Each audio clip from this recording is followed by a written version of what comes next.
नमस्कार, बहुजन संवाद में आपका स्वागत है। आज है रविवार। आज हम कार्यक्रम करते हैं सप्ताह का व्यक्तित्व। इसमें हम किसी ऐसे व्यक्तित्व से परिचय कराते हैं जिसका योगदान समाज में बहुजन समाज के अधिकारों की रक्षा के लिए, उनकी आवाज को बढ़ाने के लिए, उनकी आवाज के उनके अधिकारों के लिए, संघर्ष के लिए लगा रहता है। ऐसे में आज हमारे साथ हैं डॉक्टर सुमन गुप्ता। डॉक्टर सुमन गुप्ता इस समय तो जनचौक की संपादक हैं और इन्होंने पीएचडी हाँ, जनमोर्चा के आप संपादक हैं। जी, जनमोर्चा की आप फिलहाल संपादक हैं, लेकिन इनका लंबा अनुभव रहा है पत्रकारिता में। इन्होंने डॉक्टर की उपाधि ली है, खास करके अयोध्या के संदर्भ में, और आज की तारीख में अयोध्या दुनिया के पैमाने पर और देश के पैमाने पर तो केंद्र बिंदु बनाए हुए, और एक लंबे समय से आप अयोध्या में रही हैं। अयोध्या की रग रग से आप परिचित हैं, उनके कण कण से आप परिचित हैं। तो ऐसे में आज इनसे बेहतर और कोई शख्सियत हो नहीं सकती थी हमारे बहुजन संवाद के लिए जिसका परिचय कराया जाए अपने इस कार्यक्रम। तो आपका बहुत बहुत स्वागत है सुमन गुप्ता जी। शुक्रिया, शुक्रिया। हम शुरुआत में ही अक्सर हम लोग देखते हैं कि हम लोग अपने साथियों के साथ लड़ते रहते हैं, संघर्ष करते रहते हैं, जूझते रहते हैं, आंदोलन में रहते हैं, लेकिन उनके व्यक्तिगत जीवन के बारे में हमें जानकारी नहीं हो पाती है कि उनका व्यक्तिगत जीवन कैसे क्या रहा है। और हमारे इस कार्यक्रम का मकसद लगभग यही है कि हम अपने साथियों के अंदर भी झांक करके देखें, उनकी पारिवारिक पृष्ठभूमि को भी देखें, उनकी सामाजिक पृष्ठभूमि को भी देखें। राजनीतिक और आंदोलनात्मक रूप से तो हम उनसे परिचय रहते ही हैं। ऐसी हालत में हम यही सब शुरू करना चाहेंगे। सुमन जी, आपका प्रारंभिक जीवन, आप कहाँ पैदा हुई, आपकी पारिवारिक पृष्ठभूमि, आपकी सामाजिक पृष्ठभूमि के बारे में आप बताएं सुमन जी। वैसे तो मेरे माता पिता जी बताते थे कि मेरा जन्म गोंडा के एक अस्पताल में, डिस्ट्रिक्ट हॉस्पिटल में हुआ था। लेकिन ना तो मेरे पिताजी ने कभी डायरी में कोई तारीख, डेट ऑफ बर्थ लिखी रही होगी, लेकिन मेरी माँ को नहीं पता था कि कौन सा जन्मदिन मेरा होगा, इसलिए मुझे भी वास्तविक मेरा जन्मदिन नहीं पता है। और जितना मुझे बताया गया था और जो मास्टर साहब ने स्कूल जाते समय जो तारीख लिख दी, और वही मेरा जन्मदिन हो गया। अमूमन अमूमन ये होता है सुमन जी कि हम लोग का कहावत है कि एक महिला थी, उसको बच्चा होने वाला था, तो उसने सबसे मोहल्ले भर से सबको कहा कि बहनी हमें तो जगा दिया, जब लड़का हो थोड़ी तो हमें जगा दिया है। तो सबों ने कहा कि अरे तुम खुद सबको जगाओगी, तुमको जगाने की क्या जरूरत है। तो आपने अच्छा कहा कि आपके माँ को भी नहीं मालूम कि आप कब पैदा हुई है। बहुत बहुत धन्यवाद। तो इस तरीके से तो अपने अपने पारिवारिक पृष्ठभूमि और अपने सामाजिक पृष्ठभूमि से आप करते थे। फिर हुआ कि मेरी माँ जो है जन्मदिन मनाती थी। मेरे 2 भाई हैं, तो एक मेरे बड़े भाई साहब थे, उनका कैंसर से निधन हो गया, और मेरा एक छोटा भाई है। तो उनका जन्मदिन मनाती थी, तो कोई ऐसा जन्मदिन नहीं मनता था। मनता था ये कि उस दिन मेरी माँ जो है कोई एक वो मालपुआ बना लेती थी और पूड़ी सब्जी बना लेती थी। लेकिन मैं कहती थी कि ये बताइए कि आप तो इन लोग का जन्मदिन मनाती हैं, हमारा जन्मदिन नहीं मनाती हैं। तो कहीं बहनी बताए दो कहती थी, अरे बताए दो बहनी, जोने दिन तो हर जन्मदिन हो वो दिन मनाए लीन करे। तो इस तरीके से हम लोग बहुत ही पिछड़ी पृष्ठभूमि से आई मैं, और ऐसी पृष्ठभूमि में जहाँ मतलब लड़कियों की शिक्षा को लेकर के मतलब कोई ऐसा नहीं था कि लड़कियों की शिक्षा होनी चाहिए। बस इतना पढ़ ले कि चिट्ठी पढ़ लें और शादी ब्याह हो जाए उसके बाद। तो चिट्ठी पढ़ने तक की वो शिक्षा होने की बात थी। लेकिन चूंकि तो मेरे बाबा चूंकि काफी आइडियल थे, चूंकि वो फ्रीडम फाइटर थे, वो महिलाओं की शिक्षा के लिए मतलब वो चाहते थे कि लड़कियां पढ़ें, और इसीलिए उन्होंने अपने समय में उस दौर में वो उन्होंने मुट्ठी फंड से स्कूल खोला था, मेरे जो बाबा थे। तो मुट्ठी फंड से स्कूल खोला था और वो सभी घरों में हंडिया रख के आते थे और उसने जो लोग कहते थे माता राम, जब आप वो भोजन बनाने चलिए तो इसमें एक मुट्ठी डाल दीजिएगा। तो उस मुट्ठी से जो आता था इकट्ठा होकर के हंडिया, उससे 2 रुपए मास्टर की फीस होती थी, तो उसको इस तरीके से वो स्कूल चलाना उन्होंने शुरू किया था जब देश गुलामी के दौर से गुजर रहा था। तो इस तरीके से पृष्ठभूमि से मैं आई। मेरे पिताजी सेल्स टैक्स ऑफिसर सरकारी सेवा में थे, लेकिन उनको भी इस बात का कभी-कभी अफसोस होता था कि मैं बेवजह जो है इस सेवा में आ गया। बेहतर होता मैं अपने पिताजी की ही तरह किसी सामाजिक सरोकार या इस तरीके से। तो मेरे बाबा थे वो रजिस्टर्ड मेडिकल प्रैक्टिशनर वैद्य भी थे। जी। तो उनको भी लगता था कि अरे कम से कम वही उन्हीं के साथ रह के कुछ तो ज्ञान ले लिया होता, लेकिन उनको भी कभी-कभी अफसोस होता था। और यही कारण है कि जब भी पढ़ाई का समय आता था, मतलब जैसे कि कक्षा 8 तक तो कोई ज़्यादा बाधा नहीं हुई, क्योंकि उतना तो मान ही लिया जाता था कि लड़कियाँ पढ़ेंगी। लेकिन उसके बाद जब हाई स्कूल का प्रश्न आया तो फिर परिवार में मेरे बड़े भाई साहब की तरफ से आया कि नहीं, अब बहुत हो गया पढ़ने के लिए। लेकिन मुझे पिताजी का हमेशा सहयोग मिलता रहा, जबकि मेरे इस मामले में मेरी माँ और मेरे भाई एक साथ खड़े हो जाते थे। मतलब एक अजीब-सी विडंबना थी। तो उसके बाद में फिर मैंने हाई स्कूल भी किया और इंटरमीडिएट भी किया, और इंटरमीडिएट के बाद फिर वही सवाल आया कि अब लड़कों के स्कूल में तो पढ़ने नहीं जाना है। और ये सबसे बड़ी बात रही कि मैंने सिर्फ़ लड़कियों के स्कूल में सिर्फ़ मैंने 7th 8th और फर्स्ट ईयर, सेकंड ईयर पढ़ा। बाकी सारी पढ़ाई मेरी को-एजुकेशन में हुई। तो जब ग्रेजुएशन का सवाल आया तो मेरे भाई ने कहा, "ना, ना, बिल्कुल नहीं, अब तो लड़कों के स्कूल में तो इन्हें पढ़ना ही नहीं है।" तो मुझे को जब गाँव जाना था तो मैंने अपने पिताजी से कहा कि मैं गाँव तभी जाऊँगी जब मैं गाँव तभी जाऊँगी जब आप मेरा फ़ॉर्म लेके आएँगे। तो मतलब उनसे मैंने एक सशर्त, और यहाँ तक कि मैंने अपनी एक पड़ोस में एक आंटी रहती थी, उनसे भी कह दिया कि आंटी मेरा फ़ॉर्म जो है मँगा करके रख लीजिएगा, मैं आऊँगी तो मैं ज़रूर। तो इस तरीके से मतलब जब-जब मुझे 2 साल पूरे होते तो एक घर के अंदर जो है एक मोर्चा लेना पड़ता था। और उसके बाद में मेरे पिताजी का ट्रांसफ़र फैज़ाबाद में हो गया था। तो उस समय ये हुआ कि वहाँ पर एक ही को-एजुकेशन था, का डिग्री कॉलेज था, और उसमें ये माना जाता था कि वो लड़कियों के लिए वो सेफ नहीं है।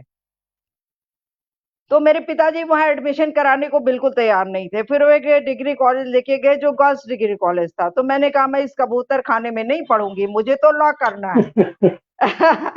और फिर वो खुद मुझे लेके गए, और चांस की बात थी उस दिन क्लास में कोई भी लड़की नहीं थी। वहाँ पे कोई लड़की नहीं थी, सारे कॉलेज में मॉर्निंग क्लास चलती थी लॉ की, और कोई लड़की थी नहीं थी। मेरे पिताजी ने कहा अब मैं तुमको यहाँ नहीं भेज सकता। फिर मुझे बड़ी जतन से एक बार बिना बताए घर से बाहर जाना पड़ा कॉलेज। और बड़े जतन से फिर वहाँ से चांस की बात थी, फिर एक लड़की मिल गई। मैं उसको अपने घर ले आई ये दिखाने के लिए कि नहीं यहाँ लड़कियाँ पढ़ती हैं। और उसके बाद फिर ये तय हुआ कि नहीं, वो लड़की मुझे सुबह आएगी मेरे घर, मुझको लेकर के कॉलेज जाएगी। फिर इस तरीके से मतलब एक पिछड़ी पृष्ठभूमि में खासकर लड़कियों के लिए जो ये समस्या होती है, वो मेरे साथ भी कदम-कदम पर रही। लेकिन ये था कि जी। मेरी माँ का और बाद में मेरी माँ का भी सपोर्ट मिला, और मेरे पिताजी का तो पूरा सपोर्ट था, जिसके वजह से आज मैं यहाँ तक पहुँच सकी। उन्होंने कभी मुझे लड़की की तरीके से नहीं पाला कि लड़की हो तुम, और इसलिए तुमको ये नहीं करना चाहिए, वो नहीं करना चाहिए। जब मैं घर में कुछ बोलती थी, चूँकि मेरी आवाज़ काफ़ी तेज़ है, जब मैं बोलती थी तो मेरी माँ कहती थी, "अरे! धीरे से बोलो।" तो मेरे पिताजी कहते थे, "हाँ, लड़की जो है बैरिस्टर बनेगी तो जज के सामने धीरे-धीरे बात करेगी, तो जज क्या सुनेगा?" तो मतलब इस तरीके से उनको भी वो कर देते थे। जी। जी। डॉक्टर तो सुनीलम। जी, जी। मैं सुमन जी, आपने जो पूरी जी, पृष्ठभूमि बताई वो जी, उससे पता चलता है कि उस समय का क्या वातावरण था और घर पे लेकिन आपको सपोर्ट मिला जिसके चलते यहाँ पर आप पहुंच पाई। आपकी भी अपनी जिद थी, आपका भी विल पावर था, लेकिन सपोर्ट जी भी था। मैं जी सीधे सीधे आपसे ये जानना चाहता हूँ, तब में जी और अब में महिलाओं के लिए क्या कुछ बदला है? आप तब जिस दौर में आप पैदा हुई, जिस पाँव जी में दौर में आप पली बढ़ी, और जी आज जो बेटियां पैदा हो रही हैं, गांव में ही जी पैदा हो रही हैं, जिस इलाके में आप जी थी वहां पर जो पैदा हो रही हैं, जी उनके सामने आज कौन सी चुनौतियां हैं, और आप आपके समय की चुनौतियों से उसकी क्या तुलना करते हैं? क्योंकि लोग, बहुत सारे लोग ये कहते हैं देश आगे नहीं गया, देश में कुछ बदला नहीं, ये तो वैसे का वैसा ही है। तो इसलिए ये जरूरी है कि तब और अब की तुलना की जाए आपके नजरिए से। जी। जी मतलब इस बदलाव को मैं इस तरीके से देखती हूँ कि जो मेरे बड़े भाई साहब मेरी शिक्षा के खिलाफ थे कि ज्यादा नहीं पढ़ना चाहिए। जब उनकी बहू आई तो वो अपनी बहू को जो है इम्तिहान दिलाने के लिए ले जाया करते थे। तो एक तो मेरे घर के अंदर ही ये बदलाव आया। दूसरा, मेरे जो परिवार में जो हमारी पट्टीदार में और सारे लोग हैं, अब ये बदलाव ये आया है कि वो लड़कियां जो पहले 5 किलोमीटर दूर मिडिल स्कूल नहीं जाती थी, वो लड़कियां डिग्री कॉलेज 15 किलोमीटर दूर जाकर के कमरे लेकर के और वहां पर जो है पढ़ने चली जाती हैं या रोज आती जाती हैं बस से। तो ये बदलाव तो आया है। सामाजिक जो समाज का महिलाओं के प्रति जो नजरिया है उसमें बहुत बड़ा बदलाव नहीं आया है। लेकिन ये बदलाव एक जैसे कहते हैं कि जब जाड़ा होगा तो मौसम जो बदलेगा, तो जाड़ा होगा तो हमें गर्म कपड़े पहनने ही पड़ेंगे मजबूरी में, और गर्मी होगी तो हमें उसके ठंड के इंतजाम करने पड़ेंगे। कुछ इसी तरीके से ये भी है, क्योंकि पहले कितना भी पैसा दान दहेज दे दीजिए, लेकिन अनपढ़ लड़कियों से उतने पैसे दान दहेज लेकर के लोग शादी कर लेते थे। लेकिन अब जो है कोई भी अनपढ़ लड़कियों से शादी करने को तैयार नहीं होता है, चाहे आप कितना भी पैसे उसको दे दें, किसी भी रूप में। और ये एक बहुत बड़ा कारण है। मैंने जो महसूस किया, और चूंकि मैं महिला संगठन से जुड़ी रही और फैजाबाद में मैंने पहली जो है एक महिला का एक संगठन शुरू किया। जब जब महिलाएं घर से, अब मुझे पहली बार, मैं सोचिए कि जब मैं जर्नलिज्म में आई और मुझे ये सोचने के लिए जाना पड़ा कि 5 महिलाओं का मुझे इंटरव्यू करना है जो कामकाजी, जो घर के बाहर काम करती हूँ। मुझे वो 5 महिलाएं नहीं मिल रही थी। बड़ी मुश्किल से मुझे वो 5 महिलाएं मिली कि जो घर के बाहर काम करती थी। मतलब ये स्थिति 1989 की बात मैं बता रही हूँ। लेकिन अब ये है कि कम से कम लड़कियां पढ़ने लगी हैं, और उनकी मजबूरी भी जो एक आर्थिक दबाव भी है, और लोग ये चाहते हैं कि जो लड़की शादी ब्याह तक ही जिनके परिवार में सीमित रखना चाहते जी हैं, जी वो भी ये चाहते हैं, उनका जो ससुराल का पक्ष होता है वो भी चाहता है कि कमाऊ लड़की आएगी तो घर में पैसे भी आएंगे। ये भी एक नजरिया, मतलब एक आर्थिक और सामाजिक दोनों तरीके के दबाव भी हैं, जिसने ये मजबूर किया है कि लड़कियों को ग्रेजुएशन तक जरूर पढ़ाना चाहिए। उसके अलावा एक सब्जेक्ट अंग्रेजी भी होनी चाहिए ग्रेजुएशन में, क्योंकि ये लड़कों की डिमांड होती है। तो उस लड़कों की डिमांड के अनुसार ही चूंकि जी जी लड़कियों की परवरिश की जाती है, एक बहुत बड़ा कारण है। जी जी।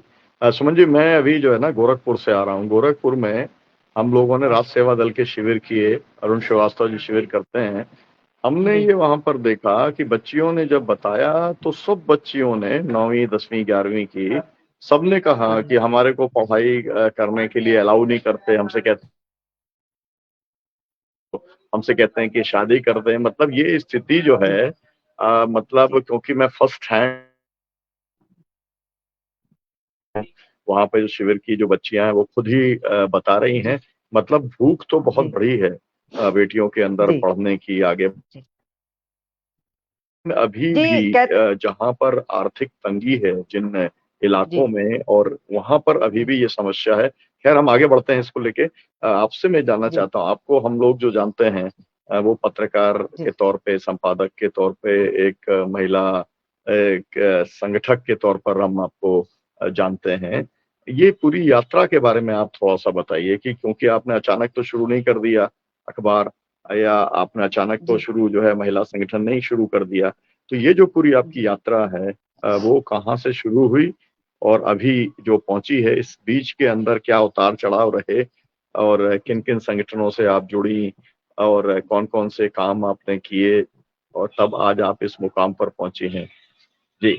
जी, ऐसा था कि मैं क्लास 8th में थी, तो मैं पढ़ाई कर रही थी, तो उन्हीं दिनों पहली बार जो है 1974 या आई थिंक 1975 रहा होगा, जब 8 मार्च को जो है महिला दिवस मनाने की शुरुआत हुई थी।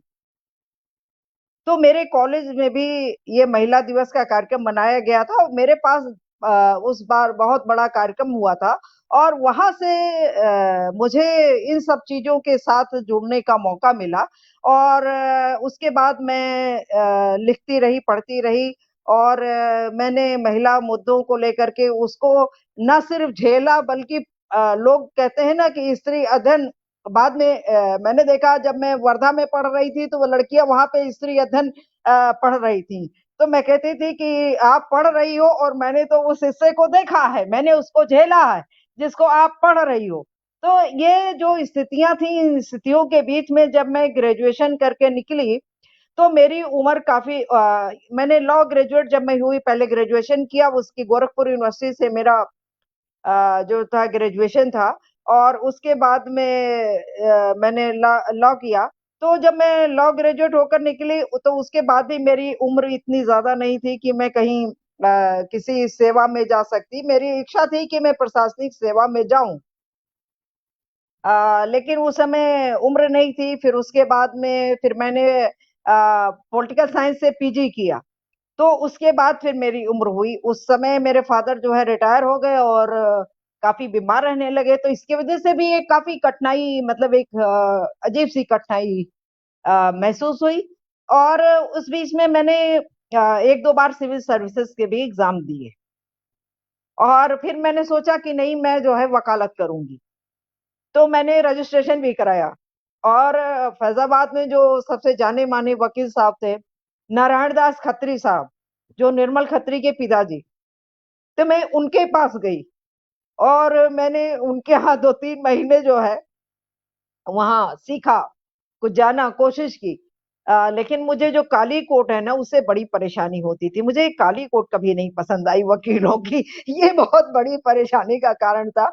तो फिर मुझे चूँकि उनका जहाँ पे चैम्बर था और घर था, उसी के पड़ोस में जनमोर्चा कार्यालय था।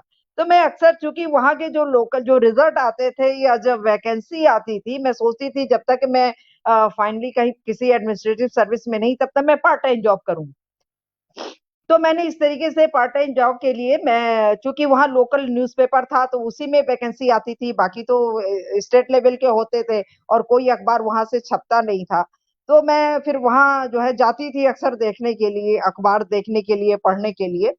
तो वहाँ जाते-जाते फिर मैंने एक दिन पूछा फिर वहाँ एक वो थे वहाँ के एक कर्मचारी थे, मैंने उससे पूछा, तो उन्होंने कहा हाँ ठीक है, आप आइए फिर संपादक जी वही डिसाइड करते हैं, तो आप आइए और वो जो है आप 8 बजे वो सुबह आ जाते हैं।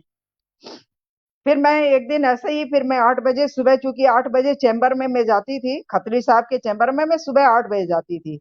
तो मैं 8 बजे सुबह गई तो देखा बैठे हुए हैं संपादक जी, तो मैं मिली तो उनको तो पहले भरोसा ही नहीं हुआ कि उन्होंने पूछा कि हाँ, आप क्या क्वालिफ़िकेशन है आपकी? तो वो मेरे कद-काठी और उसको देखकर भरोसा ही नहीं कर पाए कि मेरी एजुकेशन ये हो सकती है या मेरी ये क्वालिफ़िकेशन हो सकती है। तो उन्होंने कहा आप क्या कर सकती हैं? आप एडिटोरियल कर सकती हैं? मैंने कहा हाँ जी।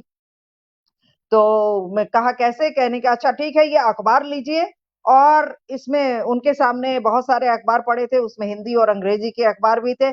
उन्होंने कहा अच्छा 10 मिनट में इसको लिख कर के लाइए। तो इस तरीके से फिर मैंने उनको दिया। फिर मैंने इस तरीके से 1 हफ्ते तक वो मेरा टेस्ट लेते रहे। 1 दिन टेस्ट नहीं हुआ, हफ्ते भर टेस्ट होता रहा मेरा और उसके बाद में फिर उन्होंने कहा ठीक है मैंने आज तक किसी का इंटरव्यू नहीं किया है। चलिए मैं आज आपसे तो वो 20 सवाल उन्होंने बना के रखे हुए थे। जब मैं पहुँची तो उन्होंने जिसमें चूँकि वो विधि और फिलॉसफी लॉ और फिलॉसफी के बहुत ही अध्येता थे तो इसलिए उन्होंने उन प्रश्नों पर भी सवाल रखा था। इसके अलावा हिंदी, संस्कृत, अंग्रेजी बहुत सारे प्रश्नों के उन्होंने 20 सवाल, चुनिंदा सवाल विभिन्न विषयों के बना के रखे थे। तो उन्होंने कहा, अच्छा आप ये बताइए कि आप डिक्टेशन ले सकती हैं? तो मैंने कहा, मैंने तो शॉर्ट हैंड सीखी नहीं है, मैं लॉन्ग हैंड में कर सकती हूँ। उन्होंने कहा ठीक है। तो चूंकि वो एडिटोरियल जो है डिक्टेशन दे करके ही अपना बोल करके ही लिखाते थे, तो उन्होंने कहा ठीक है, मैं बोल रहा हूँ, आप लिख के दिखाइए। तो वो बोलते जा रहे थे और मैं लिखती जा रही थी। तो उन्हें ये लगा कि हाँ, ये तो है, मतलब जो बोल रहा है, बोलते हुए मैं लिख रही हूँ, वो शॉर्ट हैंड नहीं बल्कि लॉन्ग हैंड में, तो उसमें कोई कमी नहीं थी। और उन्होंने जो 20 सवाल पूछे थे, उसमें से 17-18 सब फिलॉसफी, चूंकि मेरा विषय था नहीं, तो मैं उसके जवाब नहीं दे पाई थी, लेकिन 17-18 सवाल के जवाब मैं दे गई थी। तो फिर उन्होंने कहा, अच्छा ठीक है, आप कब आना चाहेंगी? तो उस समय पितृपक्ष चल रहा था। तो उन्होंने कहा, ऐसा है कि क्या आप पितृपक्ष चल रहा है, अब आप जैसा सोच लीजिए, अब आप देखिए। तो मैंने कहा, मैं तो इन सब चीजों को नहीं मानती हूँ, हमारे यहाँ ऐसा कुछ नहीं है, अगर आप चाहे तो हम ज्वाइन कर सकते हैं। तो मैंने पितृपक्ष में ज्वाइन किया था। उन्होंने जबकि कहा था, अच्छा आप ये मतलब सोच समझ लीजिए। तो इस तरीके से मैं फिर उसके बाद में मैं मुझे एक बहुत बड़ा आयाम मिला, जो अयोध्या में आरएसएस, भारतीय जनता पार्टी, विश्व हिंदू परिषद का जो मिला जुला आंदोलन हुआ, जिसे आप राम जन्मभूमि बाबरी मस्जिद आंदोलन कहते हैं। तो मेरे लिए वो शुरुआती दौर था, और वो आंदोलन भी उस समय शुरुआती दौर में ही था। वो जैसे जैसे पीक पे बढ़ता गया, उसका मुझे एक लाभ ये मिला कि उस छोटी सी जगह में, अयोध्या जैसी जगह में, मुझे राष्ट्रीय अंतर्राष्ट्रीय पत्रकारों के साथ जो काम करने का मौका मिला, वो शायद मुझे ना मिल पाता, क्योंकि वो अयोध्या बहुत छोटी सी जगह थी, और वहां पे आप कितनी खबर क्या लिखेंगे, क्या करेंगे, कैसे करेंगे। क्योंकि एक बड़ा हमें एक दायरा मिला, जिसमें मुझे सोचने समझने, मेरी समझ विकसित हुई, और लोगों के साथ संपर्क भी बढ़ा। और फिर मैंने जो है इस मुद्दे पे काम करने के साथ ही मैं सामाजिक सरोकारों से भी जुड़ी रही। जो अखिल भारतीय रचनात्मक समाज, जो निर्मला देश पांडे जी थी, उनके साथ भी मैं जुड़ी रही। मैं महिलाओं के लिए भी काम करती रही। तो एक गांधीवादी सकारात्मक दृष्टिकोण से भी मैं काम करती रही, और जो समाज में सांप्रदायिक सद्भाव की स्थापना करे। और इस तरीके से मैं उनसे जुड़ी रही, और एक लंबे समय तक हम लोगों ने मिल करके काम किया। तो निर्मला जी जो चाहती थी कि मैं उनके साथ ही जो है दिल्ली में उनके साथ काम करूं, लेकिन चूंकि मेरी माँ बीमार रहती थी, तो मैं फैजाबाद छोड़ करके दिल्ली नहीं जा सकती थी। और उन्हीं दिनों ऐसा भी था कि एक बीएचयू के प्रोफेसर थे, चूंकि हम लोग के यहाँ प्रोग्राम ये होता था, ट्रेनिंग प्रोग्राम होता था, उसमें संस्था के अंदर ही होता था कि किसी न किसी प्रोफेसर को बुला करके या बहुत बड़े पत्रकार को बुला करके अपने यहाँ सारे पत्रकारों को बैठा करके ट्रेन करने की कोशिश की जाती थी कि भाई क्या नजरिया है, कैसे लिखा जाए, कैसे पढ़ा जाए, कैसे समझा जाए। तो इस तरीके से बीएचयू के एक प्रोफेसर आए हुए थे, बलदेव राज गुप्ता जी। तो उन्होंने कहा कि ऐसा है कि यहाँ पे आप बीजे कर लो बीएचयू से। तो मैंने कहा कि जब इस पेशे में हो तो बीजे कर लो। तो मैंने कहा कि मैं बीजे नहीं कर सकती, क्योंकि वो रेगुलर होता है, और मैं फैजाबाद छोड़ के अपनी माँ की वजह से, चूंकि मेरे फादर का 89 में ही देहांत हो गया था, तो मैं उनको छोड़ करके मैं नहीं जा सकती, वो अक्सर बीमार रहती हैं। तो उन्होंने कहा, अच्छा ठीक है। तो उसके बाद में ये बात आई गई हो गई। उसके बाद जब पहला अवसर मिला, जब इग्नू का साकेत में एक सेंटर खुला, तो फिर मैंने कहा कि जिस पेशे में हूँ, उसकी भी डिग्री हमारे पास होनी चाहिए। क्योंकि कई बार ऐसा होता है, आप कहीं अप्लाई करो तो आपको फिर मतलब कोई वो इन कारण से आपको खारिज कर दिया जाता है कि आपके पास एक वैलिड सर्टिफिकेट नहीं होती है, आपका ज्ञान आपका कुछ भी हो। तो उसके वजह से फिर मैंने इग्नू से डिप्लोमा किया, और फिर मैंने पीजी किया मास कम्युनिकेशन में भी काम करते हुए। तो मैंने पीजी किया, और पीजी करने के बाद फिर मुझे जब उसमें गोल्ड मेडल मिला, तो फिर मैंने जो है पीएचडी के लिए अप्लाई किया। और उस समय यूपी के अंदर चूंकि आप जानते हैं कि फैकल्टी का क्या हाल है, और खासकर मास कम्युनिकेशन की फैकल्टी जो ज्यादातर सेल्फ फाइनेंस में चलती है, तो इस वजह से मुझे वर्धा 3 साल छुट्टी लेके जाना पड़ा। और फिर मैं वहां से मैंने पीएचडी भी किया। तो वहां पे हमारे जो गाइड थे प्रोफेसर रामशरण जोशी जी, उन्होंने कहा कि अरे सुमन, तुम यहाँ कहाँ आ गई, तुमको क्या जरूरत है, तुम्हारे बारे में ही कितने पत्रकार लिख रहे हैं, क्या कर रहे हैं, और तुमको पीएचडी करने की क्या जरूरत है। मैंने उनसे कहा सर, पीएचडी करने की कोई जरूरत नहीं है, लेकिन मुझे एक गेट पास तो चाहिए ना। कि कल को जब इंटरव्यू के लिए कोई बुलाए, मान लिया, तो को मुझे गेट के बाहर से ही अगर मान लिया कोई कितना भीड़, जिसकी भी फिल्म सिनेमा हॉल में चल रही हो, वो भले ही हीरो गेट पे आ जाए, अगर उसके पास वैलिड टिकट नहीं है, तो वही गेट कीपर उसको अंदर नहीं जाने देगा, वो कितना भी कहे कि नहीं ये तो सिनेमा मेरा ही चल रहा है। तो मैंने कहा नहीं सर, मुझे तो गेट पास चाहिए, मैं उसे ले आई हूँ। तो खैर मैंने 3 साल वहाँ, और चूंकि मैंने अयोध्या पे काम किया था, तो ये था कि अयोध्या से ही जुड़ा मैं कोई सब्जेक्ट लूं।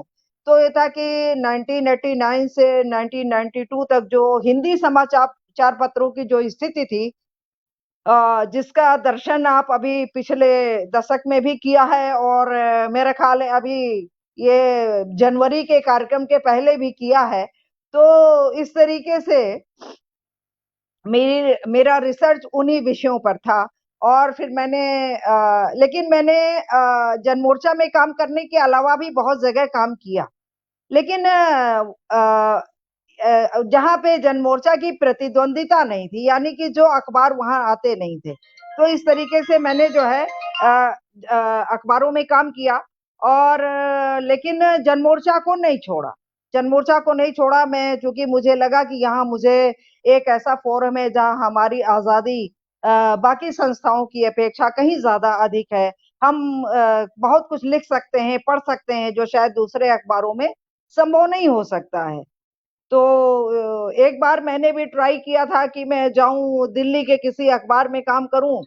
तो हमारे एक मित्र थे, वो मुझको दिल्ली प्रेस क्लब लेके चले गए, और फिर मुझे वो माहौल थोड़ा ठीक नहीं लगा। तो वो बहुत पहले समय का प्रेस क्लब था, अब तो खैर काफी चीजें बदल गई हैं। तो मुझे माहौल ठीक नहीं लगा, तो मैंने कहा अरे अब दोबारा मुझे नहीं, यहाँ खाना खिलाने मत। प्रेस क्लब की अड्डेबाजी नहीं बदली है। प्रेस क्लब की जी जी अड्डेबाजी वही है जो 20 साल पहले थी। जी जी। तो तो मैं, जी जी हाँ, लेकिन जी, थोड़ा तो हम आगे स्पेस बढ़े उन्होंने थोड़ा सुमन जी। सेपरेट किया। जी जी जी जी जी जी जी जी। जी हाँ, जी एक तो ये कि आपने पितृपक्ष में नौकरी पहली शुरू की। मुझे जी याद आया, कल मैं मगर में था, तो जी कबीर दास जी काशी छोड़ करके, तिवारी जी की काशी छोड़ करके मगहर इसलिए गए थे क्योंकि जी पूरी दुनिया के लोग जो है काशी आते जी थे कि वहां जी पर अगर मरेंगे तो मोक्ष प्राप्त होगा।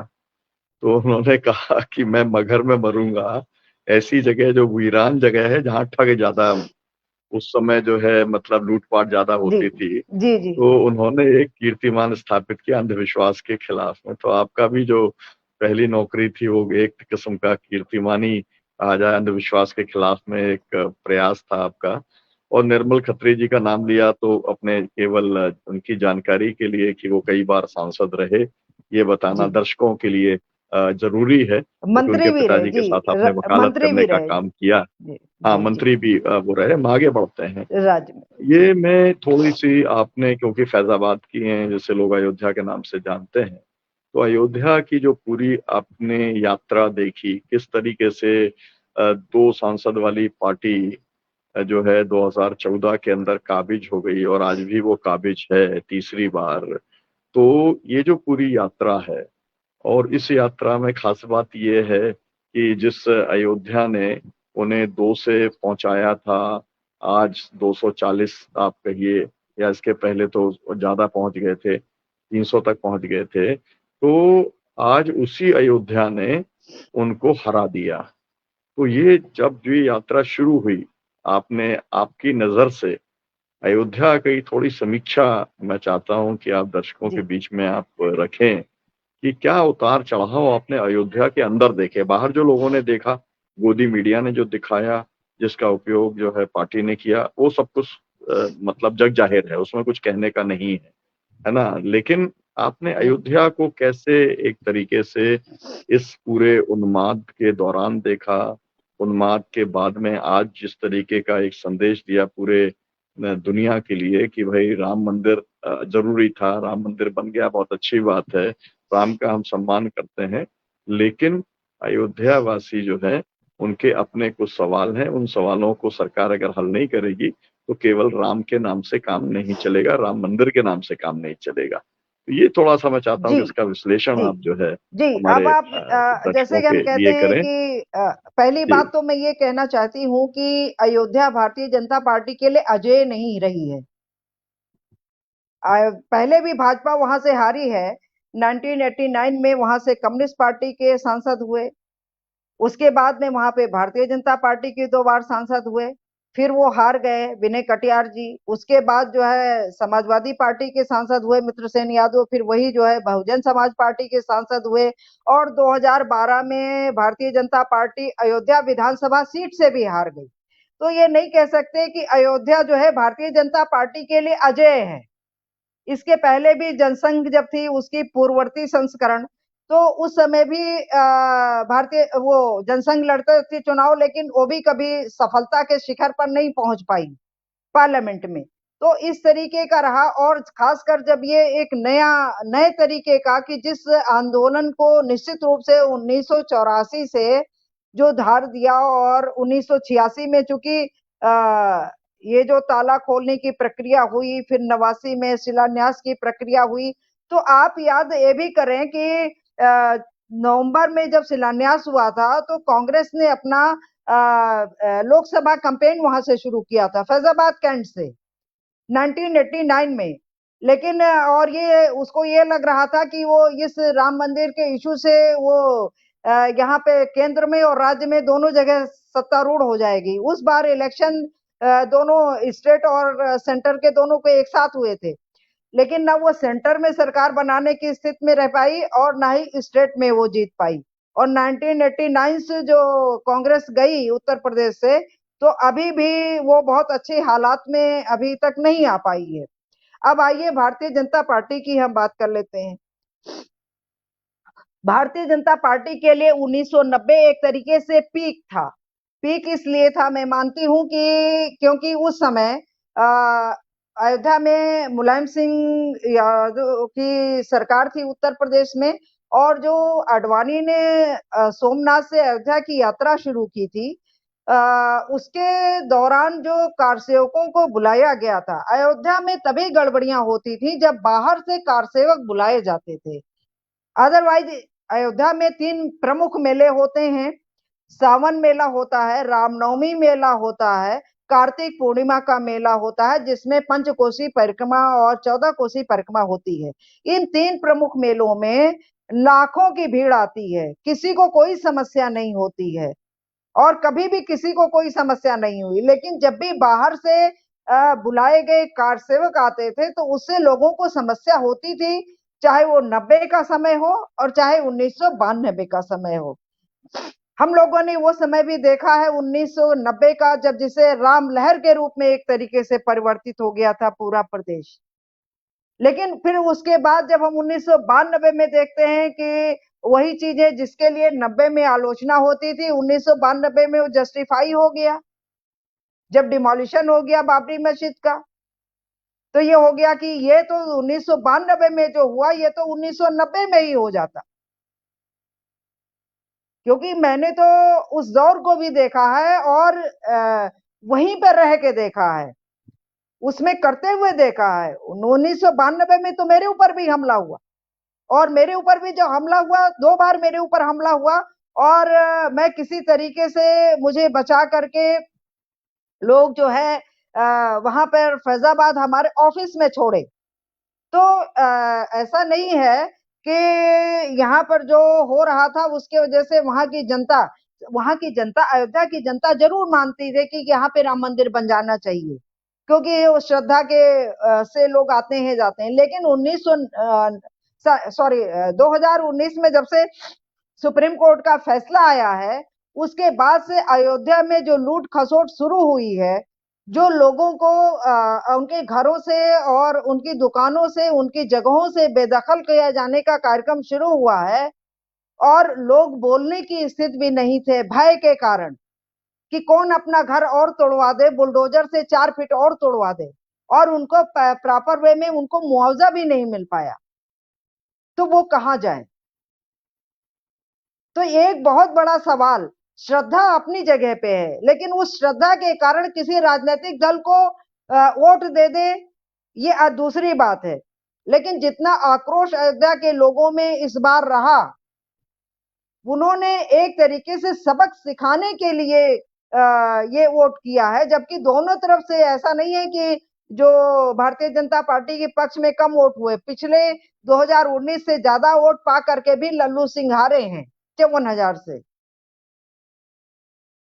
तो ये एक बहुत बड़ा कारण ये है कि जो अयोध्या के अंदर लोगों का आक्रोश था, और ये बात सही है कि जो फैजाबाद, जो भारतीय जनता पार्टी सीट जीतती थी, या कोई भी जब सीट जीतता है, फैजाबाद की जो पार्लियामेंट्री कॉन्स्टिट्यूंसी है, जिसमें अयोध्या एक असेंबली कॉन्स्टिट्यूंसी है, तो उसमें दरियाबाद की कॉन्स्टिट्यूंसी और अयोध्या की कॉन्स्टिट्यूंसी का बहुत बड़ा रोल होता है। अगर हम इसे नंबर्स की दृष्टि पे जाएं, मतदाताओं और वोटर्स की दृष्टि पे जाएं, तिवारी तो जी आप कंटिन्यू कीजिएगा। जी, जी तो उसमें जी जी, इसका बोलिए एक बोलिए बहुत सुमन जी। बहुत बड़ा रोल होता है। और चूंकि इस बार अयोध्या विधानसभा में भारतीय जनता पार्टी को सिर्फ 4,000 का जो है लीड मिली, जबकि वहां पर पहले 40,000 50,000 की लीड मिला करती थी। और बाकी बाकी कॉन्स्टिट्यूंसी, जो 4 कॉन्स्टिट्यूंसी थी, उसमें भी भारतीय जनता पार्टी को लीड नहीं मिल पाई, जिसकी वजह से ये सीट हार गई। और वास्तव में अयोध्या वासियों के जो आक्रोश था, वो आक्रोश का नतीजा जो है, ये एक तरीके से कह सकते हैं कि ये हारना, और ये एक बड़ा कारण था।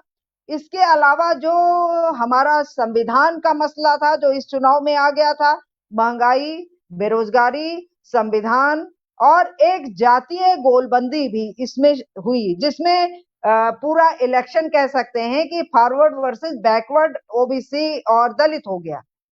और चूंकि ये जनरल सीट थी, और जनरल सीट पर जो अवधेश प्रसाद जी थे, वो अनुसूचित जाति के पासी समाज से आने वाले थे, तो इसके वजह से जो है वो उस समाज से आते हैं।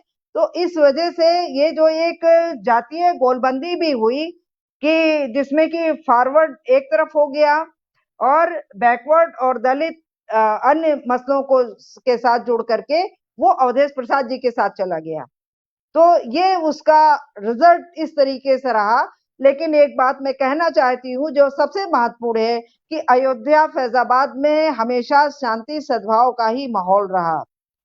उसके बाहर लोग भले ही उसके नाम पे लड़ते रहे, और बाहर लोग ये समझते रहे, जब विवाद नहीं समाप्त हुआ था सुप्रीम कोर्ट के थ्रू, तब लोग समझते थे कि अयोध्या में तो लगता है कि लोग हिंदू मुसलमान आमने सामने खड़े हैं।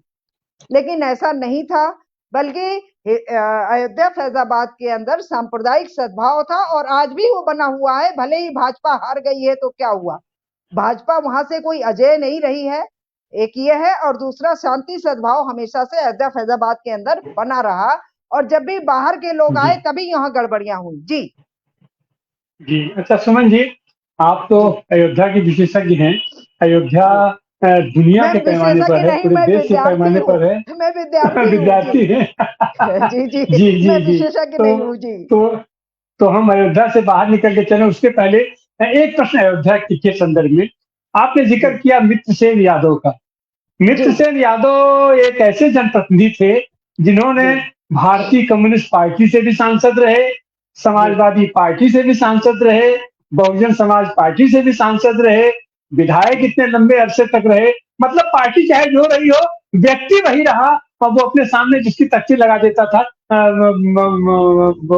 अपना वहां से जीत जी जाते थे। जी जी उन्हीं का लड़का जी आज की तारीख में तो परिवारवाद न जाने क्या क्या अपना हल्ला मचाया जाता है।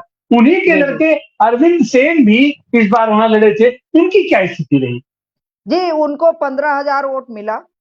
और जब वो खड़े हुए थे, कम्युनिस्ट पार्टी से वो खड़े हुए थे, इसके पिछले इलेक्शन में समाजवादी पार्टी और बसपा का समझौता था।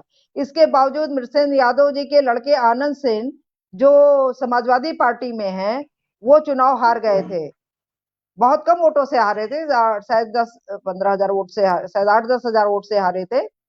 लेकिन इस बार उनके जो दूसरे लड़के जो आईपीएस थे और अब बर्खास्त हो गए थे सेवा से, कुछ करप्शन और किसका मामला था और जेल भी गए थे, वो कम्युनिस्ट पार्टी से चुनाव लड़ रहे थे। तो लोग कह रहे थे जब वो चुनाव में खड़े हुए तो लोग कह रहे थे कि ऐसा है कि इनको 1 लाख से ज्यादा वोट मिलेगा। तो मैंने कहा कि इनको 1 लाख से ज्यादा वोट नहीं मिल सकता है। तो लोगों ने कहा क्यों?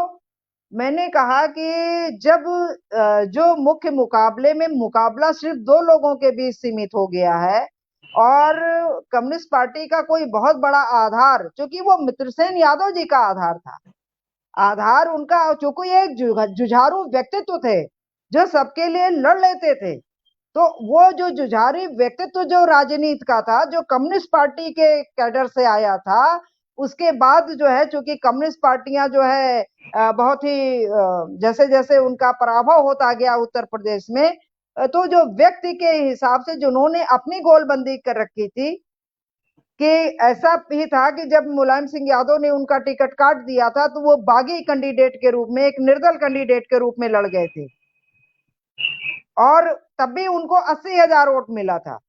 तो लोग कह रहे थे कि इनको 1 लाख, मैंने भैया उनके पिताजी जब बागी कैंडिडेट के रूप में लड़े थे तब तो उनको 80,000 वोट मिला था, इनको 1 लाख वोट कहां से मिल जाएगा? और उसी मिल्कीपुर में जब समाजवादी पार्टी की सभा हुई थी, जहां के मित्रसेन यादव जी, आनंद सेन जी और ये अरविंद सेन जी जो चुनाव लड़ रहे थे, वो थे, वहां लगभग 35-40 हजार की सभा हुई थी। तो वो एक पब्लिक मूड था और पब्लिक मूड था जिसमें मैं मानती हूं कि जनता का ये चुनाव लड़ रही थी, ऐसा लग रहा था। जनता साइलेंट थी लेकिन वो चुनाव लड़ रही थी खुद। जी जी। अच्छा सुमन जी, आज की तारीख में तो अयोध्या को ये सरकार अपनी सबसे बड़ी उपलब्धि मान रही है कि इसने सबसे बड़ा रोजगार जो मुहैया कराया है कि साथ इसने पर्यटन उद्योग खोल दिया है।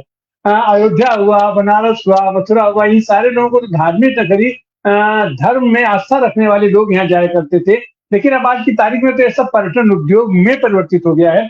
तो अब हम आते हैं आपके पास कि आपने तो दुनिया के पैमाने पर सैर किया है, तो उन अपने पर्यटन का आप कुछ अनुभव साझा करना चाहेंगी? आप कैसे गई? शैक्षिक पर्यटन था, पत्रकारिता का पर्यटन था, या उसका क्या मकसद था और फिर क्या मिला?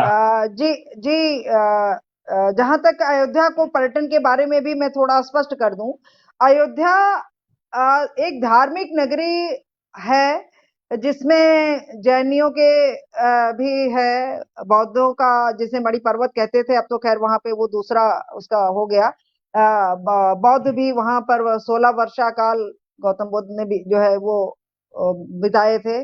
और ऋषभ देव जी का एक बहुत बड़ा वहां पे प्रतिमा है, जो इस तरीके से एक धार्मिक नगरी है। पर्यटक और पर्यटन के दृष्टि से और धर्म की दृष्टि से, आस्था की दृष्टि से आने वालों की अलग अलग संख्या होती है और अलग अलग दृष्टिकोण होता है। जब एक श्रद्धालु आता है, अयोध्या में आने वाला श्रद्धालु अपनी गठरी मुठरी बांध करके, ट्रैक्टर ट्राली पे बैठ करके और जो है यहाँ पर जो है आ करके और अपना महंत जी को 10 रुपया पैर छू करके चढ़ा करके मंत्र लेकर के चला जाता है।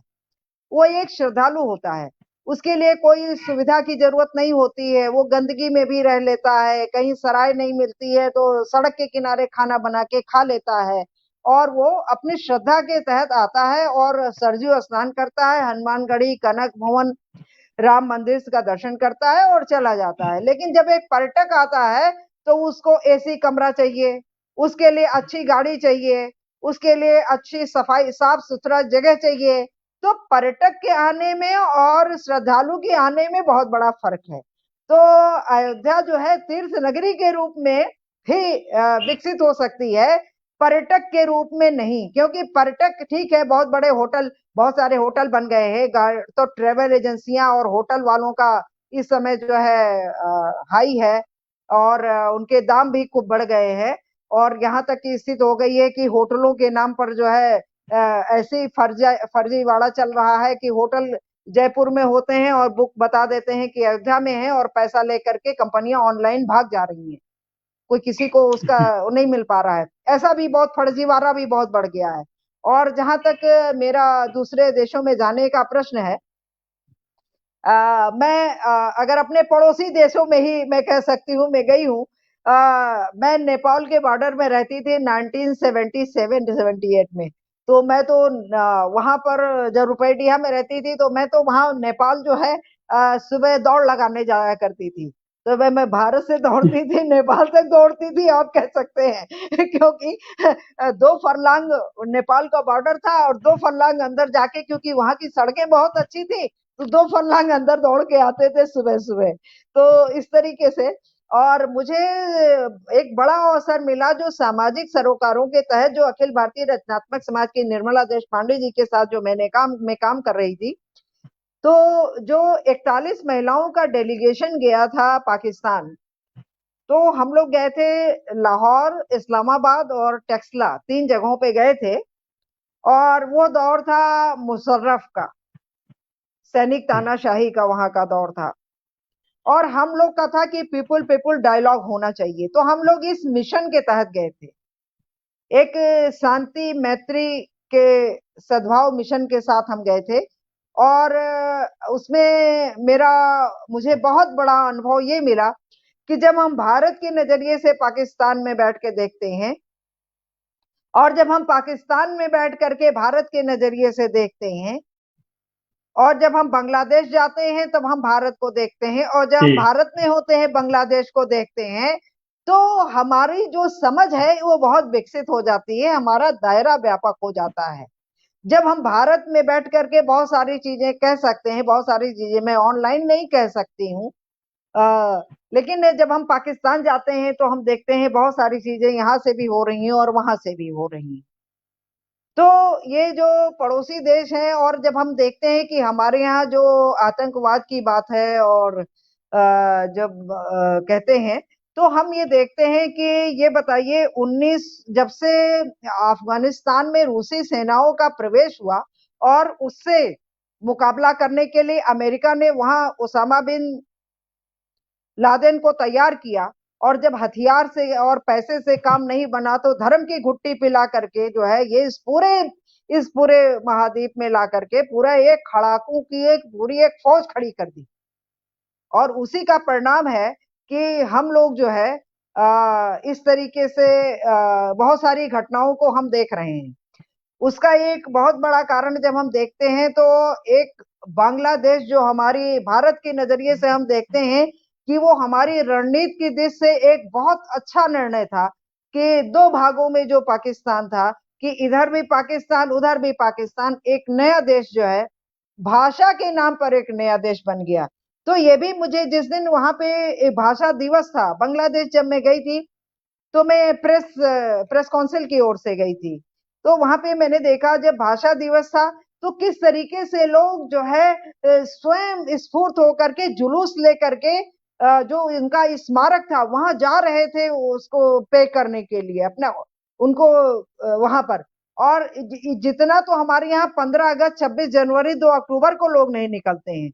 तो मुझे वो देख करके बड़ा आश्चर्य हुआ, और उसके बाद मुझे लगा कि हाँ, ये बात तो सही है कि कोई एक भाषा के नाम पे इस तरीके का देश जो है बन सकता है। और जो तो ये 1975 और रूसी सेनाओं, ये एक अलग तरीके का नजरिया है, चूंकि मेरा टेररिज्म पे भी थोड़ा अध्ययन रहा है, और इसके लिए मैं पंजाब भी गई थी, कश्मीर भी गई थी। और मैं कश्मीर भी, हम लोग गए थे निर्मला जी के नेतृत्व में, वहां भी पीपल्स टू पीपल डायलॉग के तहत ही गए थे। और पहली बार वहां पे संघर्ष विराम हुआ था हम लोग की उस मीटिंग के बाद। तो ये मैं समझती हूँ कि जो भी थोड़ा बहुत एक अंश भर, एक जरा सा भी योगदान, मैं कहती हूँ कि जहां तक पेशेगत काम है वो तो जिंदगी में हर व्यक्ति करता रहता है, लेकिन समाज के लिए भी अगर हम 5 मिनट 10 मिनट आधे घंटे भी हम दे सकें तो शायद यह हमारे लिए जो ये जीवन जिसे हम कहते हैं कि बहुमूल्य है और ये मिला है, तो उसमें समाज के लिए भी कुछ वक्त सभी को देना चाहिए। मैं ऐसा मानती हूँ और समझती हूँ। जी जी अच्छा सुमन जी, अभी आपने भाषा का नाम लिया, जी भाषा का सम्मान, और जी भाषा के रूप में अगर हम देखें तो जी भारत से ज्यादा कटु अनुभव भाषा के संदर्भ में किसका होगा कि हम आज की तारीख में भी हम अपनी कोई राष्ट्रभाषा निर्धारित नहीं कर पाए हैं, और जी भाषा के नाम पर तमाम उत्तर दक्षिण बढ़ जाता है, अपना प्रदेश प्रदेश बढ़ जाता है, अपना ये लोकल बोलियां जो अपनी है उनके नाम पर। जी तो आखिर इसका सामंजस्य हम भारत को एक सूत्र में बांधने के लिए क्या हम किसी एक भाषा को या भाषाओं के समुच्चय को स्वीकार करने की स्थिति में नहीं आ सकते? जी, हम आ सकते हैं, लेकिन इसके लिए हमें सबसे पहल करनी ये पड़ेगी, सबसे पहले कि जो हमारे देश की जो दूसरी भाषाएं हैं उनको भी हमें जानना पड़ेगा, समझना पड़ेगा। अगर हम ये कह दें कि सिर्फ एक ही भाषा चलाएंगे तो हमारे लिए हम कभी भी एक नहीं हो सकते।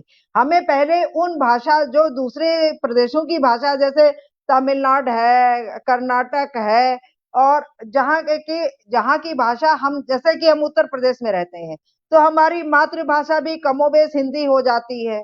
हमारी पढ़ाई लिखाई भी लगभग हिंदी मीडियम में हो जाती है। और जब हम अंतर्राष्ट्रीय स्तर पे या राष्ट्रीय स्तर पे जाते हैं तो हम देखते हैं कि वहां पे अंग्रेजी हावी है। तो हमको जब हमारे यहाँ के उत्तर प्रदेश और बिहार के बच्चों को जब मैं देखती हूँ कि राष्ट्रीय स्तर पे वो कम्पीट नहीं कर पाते हैं, उसमें एक बहुत बड़ा कारण भाषा का हो जाता है। क्योंकि यहाँ पे आमतौर पे जो भाषा जो हम दूसरी भाषाएं हम तमिल नहीं सीखते हैं, हम कन्नड़ नहीं सीखते हैं, हम बंगला नहीं सीखते हैं, जबकि हमको भी ये जानना चाहिए, हमारा ही देश की भाषा है ना। तो जब तक ये जो मातृभाषाएं हैं इनको हम आदर नहीं कर पाएंगे, इनको हम उचित अवसर उचित सम्मान नहीं दे पाएंगे, तब तक कि अंग्रेजी यहाँ से नहीं हट पाएगी और हिंदी राष्ट्रभाषा भी नहीं हो पाएगी। मुझे ऐसा लगता है। जी अच्छा सुमन जी, एक चीज और हम देखते हैं, एक और संघर्ष यहाँ छिड़ता है। हिंदी की मौसेरी बहन या मौसी मान लिया जाता है भोजपुरी को, हालांकि जी जी ये लोकल भाषाएं तो बहुत हैं, अपना हिंदी के अंदर भी है, ब्रज है, अवधी है, भोजपुरी है, लेकिन भोजपुरी उसमें से कुछ ज्यादा ही जाकर के अंतर्राष्ट्रीय स्तर पर जितना इसका विकास हुआ है और तमाम देशों में इसे राज्य भाषा का दर्जा प्राप्त हो चुका है, लेकिन उसके बावजूद भी हिंदी को तो हम स्थापित नहीं ही कर पा रहे हैं। एक आंदोलन चल रहा है भोजपुरी को 8वीं सूची में शामिल करने के लिए। तो जी आखिर इस पर इनको क्या दिक्कत परेशानी आपको दिखाई पड़ रही है भोजपुरी को सम्मान देने में? आप देखिए, हम कहते हैं कि तुलसीदास जी ने रामचरितमानस लिखी। अब रामचरितमानस जितना लोकप्रिय तो ना तो रामायण कोई हो नहीं पाई। ठीक है, तो उसका एक बहुत बड़ा कारण उसका अवधि में होना था। ठीक है, तो ये अवधि और भोजपुरी जो हमारे यहाँ के लोग, जो बहुत सारे लोग जो गिरमिटिया मजदूर और बहुत सारे लोग काम काज करने के लिए दूसरे देशों में गए, तो उनके साथ वो भाषा भी चली गई। तो वो भाषा जब जाती है कहीं और उसको जब कहीं दूसरी जगह दूसरा मंच मिलता है, अवधि में सिनेमा आप नहीं देखेंगे। आप बहुत शायद ही किसी ने बनाया हो, एक आध, मैं नहीं कह सकती, मुझे ऐसा कुछ याद नहीं आ रहा है। उसमें शब्द दूसरे एपिसोड उसमें हो सकते हैं, लेकिन भोजपुरी में देखिए बहुत सारे सिनेमा और बहुत सारे लोग जो है उसमें निकल करके आए हैं, गाने वाले लोग आए हैं, जिनको आप बहुत सारे लोगों को अश्लीलता की उसमें कटघरे में भी आप रखते हैं कि वो मतलब एक मानक श्रेणी से परे जा करके इस तरीके से वो कर रहे हैं। तो भाषा को अगर हम अपनाएंगे तभी वो ज्यादा आगे बढ़ सकती है।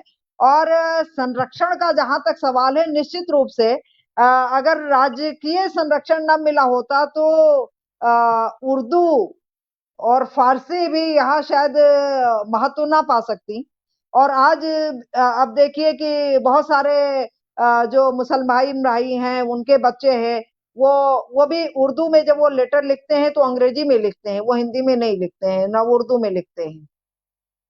तो एक बहुत बड़ा कारण ये भी है कि वो भी अपनी भाषा को, जो उर्दू को, क्योंकि हम जानते हैं कि उर्दू में जब वो कहते हैं, हम लोग पहले जनमोर्चा अखबार उर्दू से भी निकलता था जी और शीतला सिंह जी उस अखबार के भी एडिटर होते थे और वो उर्दू पढ़ते लिखते थे, बाकायदा उर्दू ही वो जानते थे, पढ़ते थे, क्योंकि पहली वाली पीढ़ी तो उर्दू और इंग्लिश ही पढ़ के आई थी ना, पढ़ाई लिखाई तो वही मीडियम हुआ करता था। जी जी तो जी जब ये अखबार हम लोग को क्यों बंद करना पड़ा?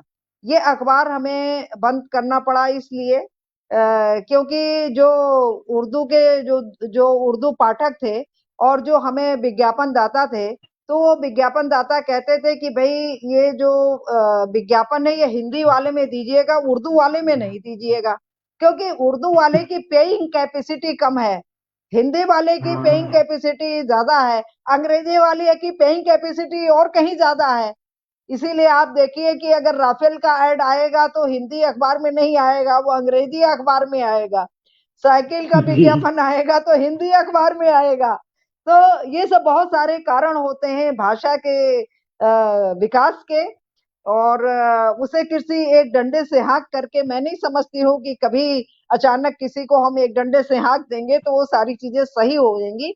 इसमें एक अपनत्व और लगाव का प्रश्न है, इमोशन का भी जो प्रश्न है, ये सारे के साथ राज्य के का भी इसमें योगदान होता है, तभी कोई भाषा आगे बढ़ पाती है, मैं ऐसा समझती हूँ। जी अच्छा सुमन जी, जी हमारे पास समय तो 1 घंटे का समय तो अपना कुछ भी नहीं होता है, बहुत सारी बातें होती रहती हैं। एक चीज और चलते जी चलते, हमारा जी भारत इस समय पर्यटन को बहुत ज्यादा प्रोत्साहित करने की कोशिश कर रहा है। वैसे तो हमारी पूरी पूरी अर्थव्यवस्था बैठ गई है यहाँ से, अपना कोई जी उत्पादन या कुछ नहीं, और पर्यटन के लिए भी इन लोगों ने जो रास्ते चुने हैं उसमें ये अपना विज्ञापन किया कि कश्मीर को हमने वो कर दिया, कश्मीर का हमारा पर्यटन बढ़ जाएगा, हमारे बनारस का पर्यटन बढ़ जाएगा, काशी कॉरिडोर बना दिया, हमारे अयोध्या का हमारा पर्यटन बढ़ जाएगा। लेकिन क्या उससे पर्यटन उद्योग में कुछ वृद्धि हो रही है? और अगर नहीं हो पा रही है तो और क्या किया जाना चाहिए ये देश में रोजी रोजगार बढ़ाने की? ऐसा है कि पिछले 10 सालों में पर्यटन का दृष्टिकोण एक दूसरा बदल गया है। वो दृष्टिकोण हो गया है जिसे धार्मिक पर्यटन के रूप में बदल दिया गया है। लेकिन अगर हम अपनी आबादी के कुल संख्या को देखें तो हम 1 अरब 40 करोड़ से ज्यादा की आबादी हैं, लेकिन इन पर्यटन स्थलों पर हमारा जो घरेलू पर्यटक है, वो पर्यटन जो धार्मिक पर्यटन है वो काफी बढ़ा है, लेकिन जो बाहर का आने वाला पर्यटक है वो उस तुलना में नहीं बढ़ सका है। तो ये जब हम देखते हैं तो ये जो आपका जो धार्मिक पर्यटक है और जितने भी पर्यटन के स्थल हैं, आप जब हम घरेलू पर्यटक को देखते हैं तो हमारे 1 अरब 40 करोड़ से ज्यादा की आबादी में मैं तो ऐसा समझती हूँ कि 10 से 15 करोड़ लोग ही सभी जगह घूम रहे हैं। 10 से 15 करोड़ लोग से ज्यादा कहीं नहीं घूम रहे हैं। वही आपको रेलवे स्टेशन में मिलेंगे, वही आपको एयरपोर्ट पे भीड़ बढ़ाए हुए मिलेंगे, वही जो है पर्यटन स्थलों में भीड़ बढ़ाए हुए मिलेंगे, वही गाड़ियों की भीड़ में भी मिलेंगे, वही हर जगह जो एक है 10 से 15 करोड़ लोगों के बीच में ही ये पर्यटन चल रहा है। बाकी आबादी तो वहीं खड़ी है जहां थी पहले। तो हम कैसे मान लें कि ये बहुत अच्छी स्थिति है? मैं तो इसी तरीके जी से देखती हूँ। जी सुमन जी, आपका बहुत बहुत धन्यवाद। आज जी तो आपसे